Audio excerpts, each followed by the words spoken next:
அடேங்கப்பா, என்னடா சொல்ற, நம்பவே முடியல. எலிகளுக்கு கோவிலா? ஆமாங்க, எலிகளுக்கென பிரத்யேகமாக கோவிலானது நமது இந்தியாவில் உள்ள ராஜஸ்தான் மாநிலத்தில் வினோதமான எலி கோவில் அமைந்திருக்கிறது. இங்கு 25,000 மேற்பட்ட எலிகள் உலா வருகின்றன. எலிகளை தெய்வமாக பாவிக்கும் மக்கள் பாலை உணவாக பருக கொடுக்கின்றனர்.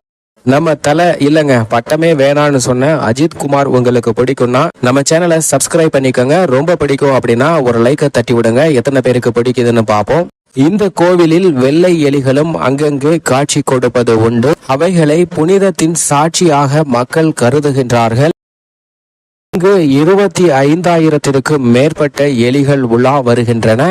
எலிகளை தெய்வமாக பாவிக்கும் மக்கள் பாலை உணவாக பருக கொடுக்கின்றனர். இந்த கோவிலில் வெள்ளை எலிகளும் அங்கங்கே காட்சி கொடுப்பது உண்டு. அவைகளை புனிதத்தின் சாட்சியாக மக்கள் கருதுகின்றார்கள்.